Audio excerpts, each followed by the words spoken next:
Ask My Instructor 12.7.59. We have a golfer standing 400 feet away from a hole and 70 feet above it. The golfer is going to hit the ball with an initial speed or velocity of 150 feet per second. At what angle, and I actually put it in plural because there's two possibilities, at what angle should the ball be hit to land in the hole? We're going to assume that the path of the ball lies in a plane, which makes the problem a lot easier. We will place the x-axis and y-axis such that the golfer is standing at position 070 and the hole is at position 450, 0. Let alpha be the angle at which the golfer hits the ball. What should alpha be for the ball to land in the hole? And keep in mind, we're looking for two possibilities for alpha. All right, let's recap all this information. The initial position vector is 0,70. The initial speed is 150 feet per second. Now, using an angle of alpha, the initial velocity is 150 cosine alpha, 150 sine alpha. And acceleration due to gravity, negative 32 feet per second squared. All right, so let's find the velocity vector using the acceleration vector. So we start with the acceleration vector and integrate with respect to t. Next, we have to figure out what the constants are.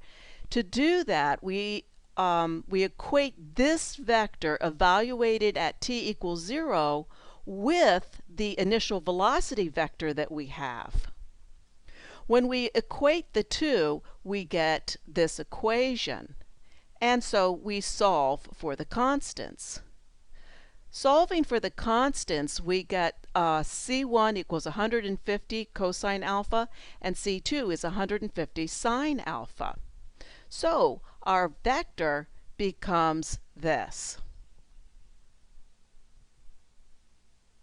To find the position vector, again, we integrate with respect to t. Integrating with respect to t, we get our position vector. As before, we're going to equate this vector evaluated at t equals 0 with the given initial position vector. So looking at the equation, we see that C1 is going to have to be 0 and C2 is going to have to be 70. When we are done, we get this position vector. What we're going to do is we're going to set the x component equal to 450. We want to assure that our ball is going to travel 450 feet. Then we solve for t. So for the ball to travel 450 feet, t and alpha have to be related in this manner.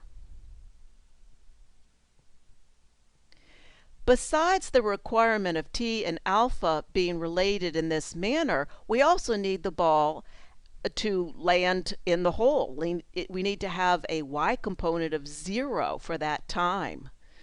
So what we're going to do is we put this value of t into the y component of the position vector and set the y component equal to 0. So every time we have a t, we're going to put 450 divided by 150 cosine alpha. And this is what I get. Now I need to solve for alpha. And for this particular problem, we're allowed to use a technology. The instructions told us we're allowed to use a technology. And I'm going to use Wolfram Alpha. Before I do that, I'm going to switch my variable to something other than alpha, I will use A because it is readily available on my keyboard and is closely linked with alpha. In making the switch, I also do a little cleanup. 450 over 150, that's just 3. 3 squared is 9. 9 times 16, 144. Then notice that I have the 150 and 150 cancel, and then I just bring the 450 out and put the sine alpha up above the cosine alpha. So I do that cleanup. And then I use a couple of trig identities. 1 over cosine is secant, and sine over cosine is tangent. I type the equation into the box given. Now, I'm telling you how to put it in. If you're doing it a different problem, you'll notice you have to play around until Wolfram Alpha understands what you're asking it to do. Notice that I needed to add parentheses around the angle A, and also I needed to limit the possible solutions of A to be between 0 and 90. I found that without those extra parentheses, Wolfram Alpha was confused, and without the limit of A going from 0 to 90, I was getting an infinite number of answers, which is way more than I wanted. When I am done, I click on the equals sign. And then I compare Wolfram Alpha's interpretation with what I meant to put in. Now, you didn't see all the mistakes I made. I'm only giving you my successful screenshot. So here you can see that I typed in, what I typed in is what I meant to type in. And now let's go ahead and see what Wolfram Alpha has to say. So Wolfram Alpha gives me this graph with 2 red dots, and what I need to do now is I need to figure out the position of those red dots. If I hover my mouse over the first dot, then I get an ordered pair. Now the first of the ordered pair is my A, because A is on the horizontal axis. Now notice that that's in radians. Do you see how it goes, the A values go from 0 up to a little more than 1.5? So 1.5 is about half of a pi. That's how I know it's in radians. So that's in radians, even though I asked it in degrees. So just a little technicality I have to deal with. And for the other red dot, I get 1.2 radians approximately.